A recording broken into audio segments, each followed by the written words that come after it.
Hi ಸ್ನೇಹಿತರೆ, welcome back to Deeksha Nikki YouTube blogs. Actually ಇವತ್ತು homemade panipuri ಮಾಡೋಣ ಅಂತ ಅಂದ್ಕೊಂಡಿದ್ದೀನಿ. ಹೊರಗಡೆ ಪೂರಿ ತರೋಣ ಅಂತ ಹೋಗ್ತಿದ್ದೀನಿ. ನಾನು ಪೂರಿನ ಹೊರಗಡೆಯಿಂದ ತರಲ್ಲ, ಆ್ಯಕ್ಚುಲಿ ನಮ್ಮ ಅಕ್ಕ ಮಾಡ್ತಾಳೆ. ಸೊ ಅವಳಿಗೆ ಪಾಪು ಇರೋದ್ರಿಂದ ಮಾಡೋಕ್ಕಾಗಲ್ಲ, ಹಾಗಾಗಿ ಹೊರಗಡೆ ತೊಗೊಬರೋಣ ಅಂತ ಅಂದ್ಕೊಂಡಿದ್ದೀನಿ. ಹೊರಗಡೆ ಹೋಗ್ತಾಯಿದ್ದೀನಿ ತೊಗೊಬರೋಕ್ಕೆ. ಇನ್ನೊಂದೇನು ಗೊತ್ತಾ, ನಿಮ್ಮನ್ನ ಫ್ರೆಂಡ್ಸು ಗಾಯ್ಸ್ ಅಂತ ಅನ್ನೋಕ್ಕೆಲ್ಲ ನನಗೆ ಜಾಸ್ತಿ ಇಷ್ಟ ಆಗಲ್ಲ. ಸೊ ಸ್ನೇಹಿತರೆ ಅಂತ ಅಂದರೆ ಅದೊಂಥರ ಚೆನ್ನಾಗಿರುತ್ತೆ. ಸೊ ಅದನ್ನು ಹೇಳ್ತಾಯಿದ್ದೀನಿ. ಯಪ್ಪ ಸುಸ್ತಾಯಿತು ಫ್ರೆಂಡ್ಸ್. ನಮ್ಮ ಮನೆಯಿಂದ ಸ್ವಲ್ಪ ದೂರ ಇದೆ ಅಷ್ಟೇ ಅಂಗಡಿ. ಬಿಸಿಲಲ್ಲಿ ನಡೆಯೋತ್ತಿಗೆ ಸಾಕಾಗಿ ಹೋಗ್ತಾಯಿದೆ.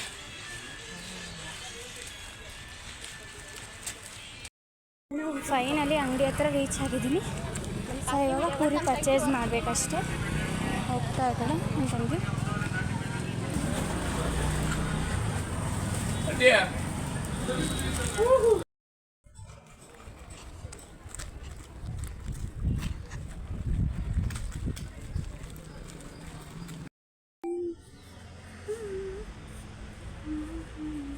ಇದು ಆ್ಯಕ್ಚುಲಿ ಫೇಮಸ್ ದೇವಸ್ಥಾನ. ಹಂಗೆ ಬಂದಿದ್ನಲ್ಲ ಈ ರೋಡಲ್ಲಿ, ಹಂಗೆ ಹೋಗೋಣ ಅಂತ ಹೋಗ್ತಾಯಿದ್ದೀನಿ.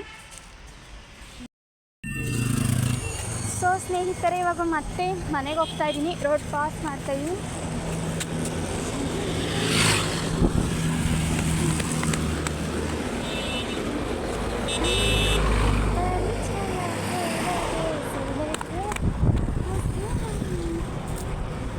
ಇವತ್ತು ಅಷ್ಟೊಂದೇನು ಟ್ರಾಫಿಕ್ ಇಲ್ಲ. ಅಲ್ಲಿ ಆ ರೋಡಲ್ಲಿ ತುಂಬ ಟ್ರಾಫಿಕ್ ಇದೆ, ಬಟ್ ಇಲ್ಲೇನು ಅಷ್ಟಿಲ್ಲ, ಖಾಲಿ ಇದೆ.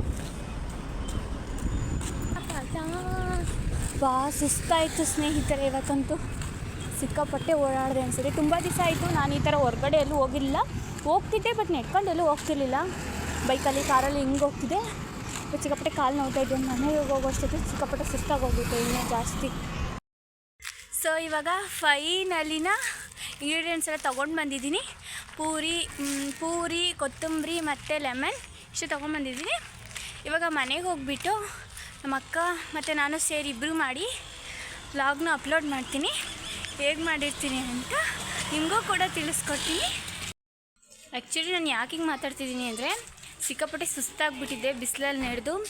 ಸೊ ಉಸಿರು ತಗೊಳಕ್ಕಾಗ್ತಿಲ್ಲ, ಅದಕ್ಕೋಸ್ಕರ ಇಷ್ಟು ಸುಸ್ತಾಗಿರೋ ಥರ ಮಾತಾಡ್ತಿದ್ದೀನಿ. ಸೊ ಡೋಂಟ್ ಮೈಂಡ್, ಏನು ಅಂದ್ಕೊಳಕ್ಕೆ ಹೋಗಬೇಡಿ.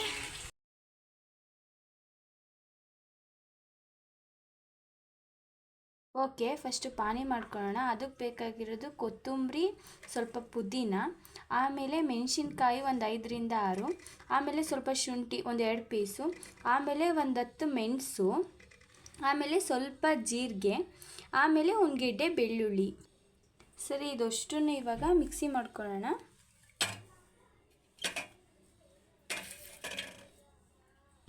ಸೊ ಆವಾಗಲೇ ಮಾಡಿದ ಇಂಗ್ರೀಡಿಯೆಂಟ್ಸ್ನೆಲ್ಲ ಹಾಕಿ ರುಬ್ಬಿಟ್ಕೊಂಡಿದ್ದೀನಿ. ಸೊ ಇದನ್ನು ಇವಾಗ ಸೋಸ್ಕೊಳ್ಳೋಣ. ಫಸ್ಟು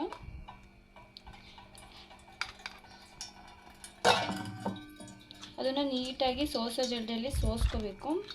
ಅದರಲ್ಲೆಲ್ಲ ಫ್ಲೇವರ್ ಎಲ್ಲ ಹೊರಗಡೆ ಬರೋ ಥರ ಮಿಕ್ಸಿ ಮಾಡಿ ಇಟ್ಕೊಂಡಿರ್ತೀವಲ್ಲ, ಬರುತ್ತೆ.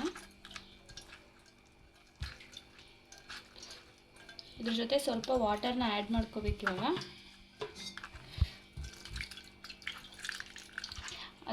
ಅದೆಷ್ಟಿರುತ್ತೆ ಅಷ್ಟಕ್ಕೆ ಬಿಡ್ಕೋಬಾರ್ದು, ಸ್ವಲ್ಪ ನೀರನ್ನ ಆ್ಯಡ್ ಮಾಡ್ಕೊಂಡ್ರೆ ಚೆನ್ನಾಗಿರುತ್ತೆ. ಸೊ ಇವಾಗ ಅದನ್ನು ಸೋಸಿ ರೆಡಿ ಮಾಡಿದ್ದೀನಿ. ಇವಾಗ ಹುಣಸೆ ಹಣ್ಣು 1 ಅವರ್ ಮುಂಚೆನೇ ನೆನೆಸಿಟ್ಟಿದ್ದೀನಿ. ಇದರಲ್ಲಿ ಸ್ವಲ್ಪ ಏನಾದರೂ ನಾರು ಅಂಶ ಇರುತ್ತಲ್ಲ, ಸೊ ಅದೆಲ್ಲ ಹೋಗಲಿ ಅಂತ ಹುಣಸೆ ಹಣ್ಣನ್ನ ಸೋಸ್ತಾ ಇದ್ದೀನಿ.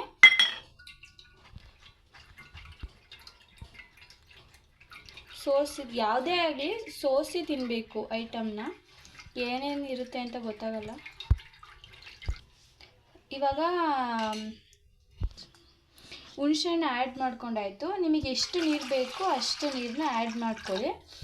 ಆಮೇಲೆ ಈಗ ರುಚಿಗೆ ತಕ್ಕಷ್ಟು ಸ್ವಲ್ಪ ಉಪ್ಪನ್ನ ಆ್ಯಡ್ ಮಾಡ್ಕೊಳ್ಳಿ. ನಮ್ಮ ಮನೇಲಿ ಸ್ವಲ್ಪ ಖಾರ ಜಾಸ್ತಿ ತಿಂತಾರೆ, ಹಾಗಾಗಿ ಸ್ವಲ್ಪ ಮೆಣಸು ಪೌಡ್ರ ನಾವು ಉದುರಿಸ್ಕೊತೀವಿ. ಆಮೇಲೆ ಸ್ವಲ್ಪ ಟೇಸ್ಟಿಯಾಗಿರಲಿ ಅಂತ ಕೊತ್ತಂಬರಿ. ಇಲ್ಲಿಗೆ ಪಾನಿ ಕಂಪ್ಲೀಟ್ ಆಯಿತು. ಇವಾಗ ಆಲೂಗೆಡ್ಡೆ ಸ್ಟಫ್ ಮಾಡ್ತಾಯಿದ್ದೀನಿ. ಅದಕ್ಕೆ ಬೇಕಾಗಿರೋ ಇಂಗ್ರೀಡಿಯೆಂಟ್ಸು ಕಡಲೆಕಾಳು ಮತ್ತು ಬಟಾಣಿ. ನಮ್ಮನೇಲಿ ಬಟಾಣಿ ಯಾರೂ ಅಷ್ಟು ತಿನ್ನಲ್ಲ, ಸೊ ಕಡಲೆಕಾಳನ್ನ ಮಾತ್ರ ಯೂಸ್ ಮಾಡ್ತಾಯಿದ್ದೀನಿ. ಪೊಟೊಟೊನ ಸ್ಮ್ಯಾಶ್ ಮಾಡಿ ಇಟ್ಕೊಂಡಿದ್ದೀನಿ. ಆಮೇಲೆ ಸ್ವಲ್ಪ ನೀರುಳ್ಳಿ, ಆಮೇಲೆ ಕೊತ್ತಂಬರಿ ಸೊಪ್ಪು, 1 lemon, coriander powder, garam masala, pepper powder, ಖಾರದ ಪುಡಿ, ಉಪ್ಪು, ರುಚಿಗೆ ತಕ್ಕಷ್ಟು ಉಪ್ಪು. ಈಗ ಆಲೂಗೆಡ್ಡೆ ಒಳಗೆ ನಾನು ಏನೇನು ಇವಾಗ ಆಲೂಗೆಡ್ಡೆ ಒಳಗಡೆ ನಾನು ಏನೇನು ಇಂಗ್ರೀಡಿಯೆಂಟ್ಸ್ ರೆಡಿ ಮಾಡ್ಕೊಂಡಿದ್ದೆ ಅದನ್ನೆಲ್ಲ ಹಾಕ್ತಾ ಹೋಗ್ತಾಯಿದ್ದೀನಿ. ಉಪ್ಪು, ಖಾರದ ಪುಡಿ, ಸ್ವಲ್ಪ coriander powder, garam masala, pepper powder. ಇವಾಗ ಮಿಕ್ಸ್ ಮಾಡ್ತೀನಿ. ಸ್ವಲ್ಪ ಮಿಕ್ಸ್ ಆಗೋ ತನಕ ಮಿಕ್ಸ್ ಮಾಡ್ಕೋಬೇಕು. ಚೆನ್ನಾಗಿ ಫ್ಲೇವರ್ ಚೆನ್ನಾಗಿರ್ಬೇಕಲ್ವ.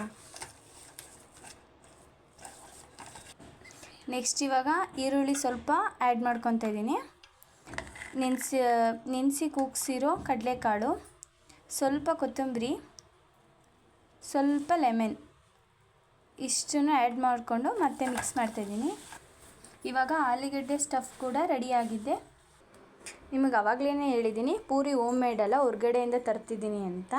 ಇವಾಗ ಪೂರಿನ ಸ್ವಲ್ಪ ಸ್ವಲ್ಪ ಹೋಲ್ ಮಾಡ್ಕೊಬಿಟ್ಟು ಆಲೂಗೆಡ್ಡೆ ಸ್ಟಫ್ ಮಾಡಿದ್ನಲ್ಲ ಅದನ್ನು ಸ್ವಲ್ಪ ಹೋಲೊಳಗಡೆ ಹಾಕೋಬೇಕು. ಸ್ವಲ್ಪ ಸ್ವಲ್ಪ. ನೆಕ್ಸ್ಟ್ ಆವಾಗಲೇ ಹೆಚ್ಚಿಟ್ಟಿದ್ದು ಈರುಳ್ಳಿನ ಸ್ವಲ್ಪ ಸ್ವಲ್ಪವಾಗಿ ಆ್ಯಡ್ ಮಾಡ್ಕೋಬೇಕು. ಸ್ವಲ್ಪ ಬೇಯಿಸಿಟ್ಟಿರೋ ಕಡಲೆಕಾಳು,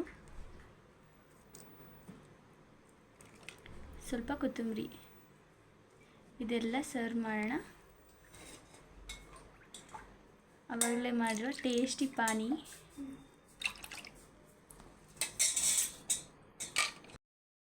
ಇವಾಗ ಪಾನಿಪುರಿ ರೆಡಿಯಾಗಿದೆ. ತಿಂದ್ಬಿಟ್ಟು ಹೇಗಿದೆ ಅಂತ ಟೇಸ್ಟ್ ಹೇಳ್ತೀನಿ. ಓಕೆ ಸ್ನೇಹಿತರೆ, ನಾವು ಮಾಡಿದ ಪಾನಿಪುರಿ ತುಂಬಾ ಚೆನ್ನಾಗಿತ್ತು. ನೀವು ಒಂದ್ಸಲಿ ಮನೇಲಿ ಟ್ರೈ ಮಾಡಿ. ಈ ವಿಡಿಯೋನ ನಾನು ಇಲ್ಲಿಗೆ ಎಂಡ್ ಮಾಡ್ತಾ ಇದ್ದೀನಿ. ಲೈಕ್ ಮಾಡಿ, ಶೇರ್ ಮಾಡಿ, ಕಮೆಂಟ್ ಮಾಡಿ, ಸಬ್ಸ್ಕ್ರೈಬ್ ಮಾಡೋದು ಮಾತ್ರ ಮರಿಬೇಡಿ. Thank you. ಬಾಯ್.